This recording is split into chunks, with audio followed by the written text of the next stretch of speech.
नमस्कार, मी रवींद्र सरदार आणि रवींद्र सरदार ट्रेनिंग या युट्यूब चॅनलतून स्वागत आहे. आज आपण माहिती घेणार आहोत डायरेक्ट सेलिंग इंडस्ट्रीविषयी. डायरेक्ट सेलिंग म्हणजे काय? प्रत्यक्षपणे आपल्या हातात माल येणे, आपण एखादी वस्तू प्रत्यक्षपणे खरेदी करणे म्हणजे डायरेक्ट सेलिंग. तुम्ही जे थंबनेलला वाचलंय की डायरेक्ट सेलिंगचा पार्ट टाइम व्यवसाय करून तुम्ही महिन्याला लाखो रुपये कमवू शकता, हे अगदी बरोबर आहे. तुमचा कदाचित यावर विश्वास बसणार नाही, परंतु मी तुम्हाला खात्री देतो, हा व्हिडिओ पूर्ण पाहिल्यानंतर तुमचा या गोष्टीवर विश्वास बसलेला असेल.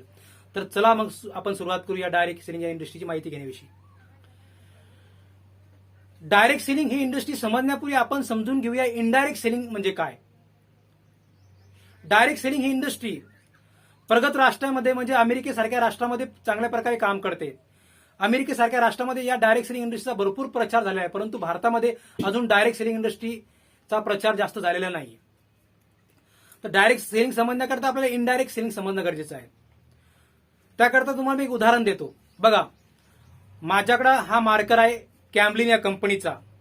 आता कॅमलिनची जाहिरात करण्याकरता कॅमलिनने मला पैसा दिलेला नाहीये, ती ऍडव्हर्टाइजमेंट मी करत नाहीये. तुम्हाला समजण्याकरता सांगतो. आता हा शब्द मी का वापरला, मी ऍडव्हर्टाइजमेंट करत नाहीये, हे तुम्हाला मी शेवटी सांगतो. मी किंवा हे जेव्हा मी एक्सप्लेनेशन करेन, हे तुम्हाला जेव्हा मी सांगेल तेव्हा तुम्हाला याचा संदर्भ कळेल की मी ऍडव्हर्टाइजमेंट करत नाही असं का सांगतोय. ऍडव्हर्टाइजमेंट या शब्दावर मी जास्त जोर का दिला हे तुम्हाला हे सांगताही समजेल.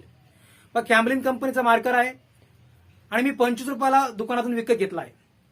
मला मार्करची गरज होती. आता मला कॅमलिनची काही देणं घेणं नाही, मी कोणताही मार्कर घेऊ शकत होतो, परंतु त्या दुकानदाराकडे कॅमलिनचाच मार्कर होता आणि मला मार्करची गरज होती आणि मी विकत घेतलाय. मला काय फक्त माझ्या या व्हाईट बोर्डवर चालणारा कोणताही मार्कर पाहिजे होता आणि मी तो घेतला जो दुकानदाराकडे अवेलेबल होता. आता दुकानदाराकडे कॅमलिनचाच अवेलेबल का आहे हे पण या व्यवस्थेमध्ये ही व्यवस्था समजून सांगताना मी तुम्हाला समजून सांगेल. तर बघा, हा मार्कर घेतला मी 25 रुपयाला दुकानदाराकडून आणि तो दुकानदाराने स्वतः नाही बनवला हे पण आपल्याला माहित आहे. कोणताही दुकानदार कोणती वस्तू बनवत नाही हे आपल्याला पण माहित आहे. तो एखादी वस्तू खरेदी करतो कंपनीकडून, तर कॅमलिन या कंपनीकडून हा मार्कर दुकानदाराने विकत घेतलाय. आणि तुम्हाला हे पण माहित आहे की दुकानदार स्वतः तो मार्कर कंपनीतून आणत नाही. जर प्रत्येक वेळेस दुकानदार असा कंपनीतून माल उचलून घ्यायला लागला, कंपनीतून माल विकत घ्यायला लागला, तर एखादी वस्तूची किंमत 200 पट वाढेल आणि हे आपल्याला परवडणार नाही. जर या वस्तूची किंमत, या मार्करची किंमत जर कंपनी करता 5 रुपये असेल, म्हणजे हा मार्कर बनवण्याकरता कंपनीला 5 रुपये खर्च आला असेल आणि जर दुकानदारांना प्रत्येक वेळेस जर तो माल कंपनीने विकत घेतला तर याची किंमत 5 रुपये असण्याऐवजी 200 पट होईल. म्हणजे हा मार्कर आपल्याला 1000 रुपयाला विकत घ्यावा लागेल, जे आपल्याला बिलकुलही पॉसिबल नाही. हे 1000 रुपये होऊ नये म्हणून कंपनीने किंवा अर्थशास्त्रामध्ये एक व्यवस्था तयार झाली. कंपनीपासून आपल्यापर्यंत माल येण्याकरता एक व्यवस्था बनली, एक वितरण प्रणाली बनली, एक डिस्ट्रीब्युशन सिस्टम बनली. त्या डिस्ट्रीब्युशन सिस्टम मधून आपल्यापर्यंत हा मार्कर पोहोचतो. तर ते आपण समजून घ्या कसं आहे. बघा, हा मार्कर कंपनीत तयार झाला 5 रुपयाला, म्हणजे कंपनीला हा मार्कर बनवण्याकरता 5 रुपये फक्त खर्च आला आणि तो माल समोर स्टॉकिस्टनं खरेदी केला. आता स्टॉकिस्ट हा माल कंपनीतून खरेदी करतो 7 रुपयाला. 7 रुपये किंमत झाली कशी, तर कंपनीनं आपले 2 रुपये त्यामध्ये नफा म्हणून ऍड केला आणि त्या मार्करची किंमत झाली 7 रुपये. आता 7 रुपये या किमतीला स्टॉकिस्टनं माल विकत घेतलाय, तो मार्कर विकत घेतलाय. हा मार्कर समोर होलसेलरकडे जातो. आता होलसेलर हा 10 रुपयाला विकत घेतो स्टॉकिस्टकडून. आता 3 रुपये नफा मिळवला स्टॉकिस्टनं. त्याने जे काही तो माल एका ठिकाणी जमा केलाय, त्या मालाचा साठा केला, त्याची त्याने किंमत घेतली आणि समोर जातो डिस्ट्रीब्युटरकडे 12 रुपयाला, डिस्ट्रीब्युटरकडून जातो रिटेलरकडे 14 रुपयाला, त्यानंतर जातो शॉपकीपरकडे 15 रुपयाला, कस्टमर मी तो विकत घेतलाय 25 रुपयाला. आता तुम्ही इथे पाहणार की शॉपकीपर पर्यंत तो 15 रुपयाला आला होता आणि मग आपल्याला डायरेक्ट 25 रुपयाला कसं काय. याचं एक कारण आहे, याचं फार मोठं कारण आहे की या मार्करची माझ्यापर्यंत माहिती येण्याकरता या मार्करची ऍडव्हर्टाइजमेंट करणं पडली, जाहिरात करणं पडली. म्हणून मी तुम्हाला सांगितलं होतं की मी याची जाहिरात करत नाही, मला याचे कोणतेही पैसे मिळाले नाही, मी जाहिरात करत नाही. तर इथे मला काय सांगायचं, मला हे नाही सांगायचं की मी जाहिरात करत नाही. मला हे सांगायचं की प्रत्येक वस्तूची जाहिरात होते आणि जाहिरातीवर भरपूर पैसा खर्च होतो. जी वस्तू कस्टमरला 16 रुपयाला मिळायला पाहिजे होती की 15.5 रुपयाला मिळायला पाहिजे होती, ती वस्तू एकदम 25 रुपयाची झाली कशी? तर यामध्ये कंपनीला जाहिरात करणं पडली. कंपनीने फार मोठी जाहिरात केली. त्या जाहिरातीमुळे या मार्करची किंमत 10 रुपयाने आणखीन वाढली. जाहिरातीमध्ये 10 रुपये खर्च झाला आणि जाहिरातीमध्ये 10 रुपये खर्च झाल्यामुळे तो खर्च पण ऍड केला. 15 आणि 10 25, म्हणून तो मार्कर आपल्यापर्यंत 25 ला आला. ही आहे इनडायरेक्ट सेलिंग सध्याची पद्धत. कोणती वस्तू अशाच पद्धतीने येते. तुम्हाला आणखीन सोप्या पद्धतीने समजावं म्हणून मी तुमच्याकरता दुसरं उदाहरण घेतो. बघा, माझ्याकडे हे अमूलची घी आहे, हे अमूलचं तूप आहे. तुम्हाला माहित आहे अमूल या कंपनीनं अमूलच्या उत्पादनाची माहिती व्हावी म्हणून किती मार्केटिंग केली आहे. तुम्ही प्रत्येक शहरामध्ये अमूलची मार्केटिंग पाहिली असेल. प्रत्येक शहरामध्ये वेगवेगळ्या पद्धतीने, क्रिएटिव्ह पद्धतीने अमूल मार्केटिंग करते, हे तुम्हाला माहित आहे. अमूल या प्रोडक्टचं सर्वात जास्त खर्च मार्केटिंगमध्येच होतो. मग तो मार्केटिंगचा खर्च पण कस्टमरच्या, गिरायकाच्या खिशातून वसूल केला जातो. हा सर्व खर्च गिरायकाच्या खिशातून वसूल केला जातो. म्हणून 5 रुपयाला बनलेला मार्कर माझ्यापर्यंत 25 रुपयाला आला. आता ही जी चर्चा आपण केली, ही समस्या आहे, ही अडचण आहे. एखाद्या वस्तूची किंमत वाढली, ही अडचण आहे.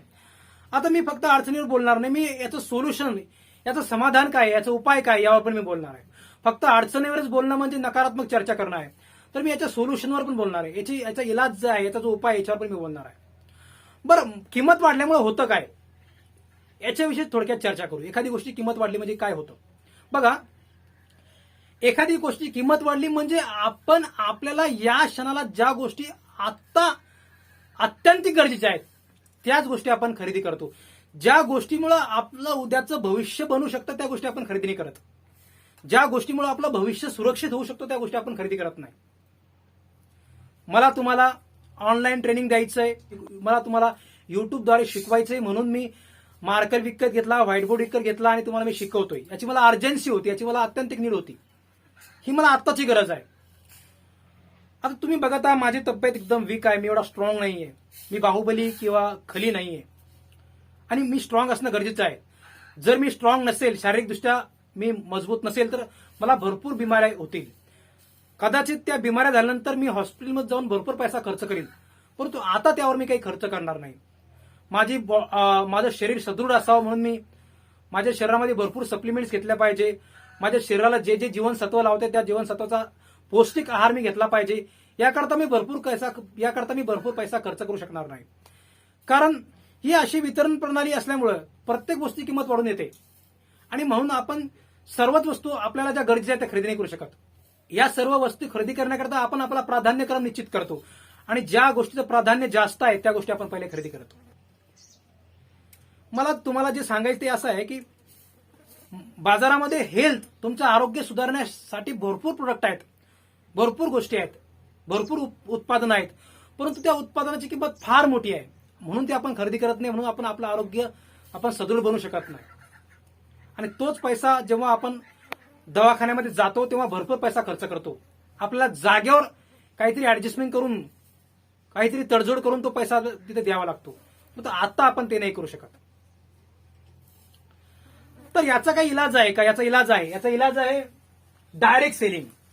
डायरेक्ट सेलिंग मध्ये काय होतं, डायरेक्ट सेलिंग मध्ये हे जे काही मधल्या लोक आहेत, या मधल्या लोकांचं प्रमाण एकदम कमीत कमी केलं जातं. असं मी म्हणत नाही की डायरेक्टच आता मी डायरेक्ट सेलिंग मधून माल विकत घेतोय, मी डायरेक्ट सेलिंग मधून मार्कर विकत घेणार म्हणजे मी डायरेक्ट कंपनीत जाऊन माल घेणार, असं नाही पॉसिबल. जे मधले लोक आहेत, ही जे मधल्या एजन्सी आहेत, ही मधली जी वितरण प्रणाली कमीत कमी केली जाते. आणि डायरेक्ट सेलिंगचा एक सर्वात महत्वाचा फायदा, व्हेरी व्हेरी इम्पॉर्टंट बेनिफिट आहे डायरेक्ट सेलिंगचा. काय? डायरेक्ट सेलिंग मध्ये ऍडव्हर्टाइजमेंट करण्याकरता दुसऱ्याला पैसा दिल्याच जात नाही. जाहिरातीमध्ये जेवढा पैसा खर्च होतो तो बाहेर दिल्याच जात नाही. मग तो कुणाला दिला जातो याच्यावर पण आपण चर्चा करणार आहोत. सर्वप्रथम डायरेक्ट सेलिंग या प्रणालीमध्ये मधले लोक कमी केले. बघा कसं उदाहरण बघा. बघा, मार्कर कंपनीला 5 रुपयामध्ये बनला, इकडे पण तो इनडायरेक्ट सेलिंग मध्ये पण 5 रुपयाला बनला होता. कारण मार्कर बनवण्याकरता जो काही कच्चा माल लागतो, जे काही रॉ मटेरियल लागतं, त्याची किंमत तर सारखीच असतात. म्हणून कंपनी डायरेक्ट सेलिंगमध्ये असो की इनडायरेक्ट सेलिंगमध्ये तो मार्कर 5 रुपयालाच बनणार आणि कंपनी आपला 2 रुपयाचा प्रॉफिट ऍड करून ते स्टॉकेजला 7 रुपयाला देते. इथे पण सेम आहे, 7 रुपये ते सेम आहे. डिस्ट्रीब्युटर पर्यंत माल आला, त्यांनी पण त्याचं मार्जिन घेतलं, हे पण सेम आहे, 10 रुपये किंमत झाली. शॉपकीपरनं पण त्याचं मार्जिन घेतलं. आता बघा बाकी लोक गायब केले, आता जे बाकी आणखी सिस्टम होती ती गायब केली आणि आता शॉपकीपरला ते 12 रुपयापर्यंत पोहोचला आणि कस्टमर शॉपकीपरनं त्याचे 2 रुपये ऍड करून त्या कस्टमर पर्यंत 14 रुपयाला तो मार्कर दिला. म्हणजे मार्करची किंमत तुम्हाला लक्षात आली असेल की जवळजवळ 11 रुपयानं कमी झाली. तर ही मार्करची किंमत 11 रुपयानं कमी का झाली? कारण जी ऍडव्हर्टाइजमेंट होती, जे ऍडव्हर्टाइजमेंट करण्याकरता बाहेरच्या लोकांना पैसा द्यावा लागत होता, तो पैसा आता बाहेरच्या लोकांना मिळणार नाही आणि मधले भरपूर लोक कमी केले. आता बाहेरच्या लोकांना पैसा द्यायचा नाही, पैसा द्यायचा कोणाला? याची जाहिरात कोण करणार? हा तो प्रश्न आता तुमच्या समोर उभा राहिलाच असेल. तर जाहिरात करण्याचा पैसा कस्टमरलाच जायचा, कस्टमरनंच त्या प्रोडक्टची जाहिरात करायची. ही व्यवस्था म्हणजे डायरेक्ट सेलिंग. डायरेक्ट सेलिंग आणि इनडायरेक्ट सेलिंगचा सर्वात महत्त्वाचा फरक तुम्हाला सांगू. इनडायरेक्ट सेलिंगमध्ये जाहिरात करण्याकरता थर्ड पार्टी एजंट असतात आणि डायरेक्ट सेलिंगमध्ये कस्टमर स्वतःच एखाद्या उत्पादनाची जाहिरात करतो, म्हणजे डायरेक्ट सेलिंग. आपण तसे आपल्या आयुष्यामध्ये इनडायरेक्ट सेलिंग मधून जरी माल खरेदी केला, इनडायरेक्ट सेलिंग या वितरण प्रणालीमधून जरी माल खरेदी केला तरी आपण मार्केटिंग करतो. उदाहरणार्थ मी रेडमी 9 पॉवर हा मोबाईल विकत घेतला. माझ्या जर मित्रांनी मला विचारलं की त्यांनी कोणता मोबाईल घेतला पाहिजे, मी त्याला सांगणार रेडमी 9 पॉवर फार चांगला आहे. आता मी ते चांगला का सांगतो? कारण मी तो वापरतोय. मला बाकीचे मोबाईल नाही माहिती, मी सर्व कंपनीचे मोबाईल नाही वापरले किंवा सर्व कंपनीचे मोबाईल माझ्या घरी नाही आहेत. मला जे माहित आहे ते मी सांगतो. आपण जगाला तेच ज्ञान देतो जे आपल्याकडे आहे. मग माझ्याकडे रेडमी 9 पॉवर मोबाईल आहे, मी तेच सांगणार. मला एखाद्याने विचारलं की मार्कर कोणता घेतला पाहिजे, मी कॅमलिन सांगणार. मला बाकी मार्कर थोडी माहिती आहेत किंवा जगातले सर्व मार्कर थोडी मी वापरले. जे मी वापरले तेच मी जगात सांगणार. आता हेच डायरेक्ट सेलिंग मध्ये होतं. इनडायरेक्ट सेलिंग मध्ये आपण मार्केटिंग करायचो, फुकटात मार्केटिंग करायचो. फुकटामध्ये मोफत आपण दुसऱ्या कंपनीत मार्केटिंग करायचो. तुम्ही आठवत आता तुमचा एखादा मित्र तुम्हाला विचारतो त्यांनी काय घेतलं पाहिजे, तुमच्या जवळ आहे तेच तुम्ही सांगता की हेच बेस्ट आहे. पण तुम्ही हेच बेस्ट आहे का सांगता? मी तुम्हाला खरं कारण सांगू काय? कारण तुम्हाला म्हणायचं असतं मी जे घेतलंय ते बेस्ट आहे. बस तुमचा अहंकार असतो तो. मी जे घेतलं तेच बेस्ट आहे, ते तूच घे, तू पण तेच घे, हे होतं इथं.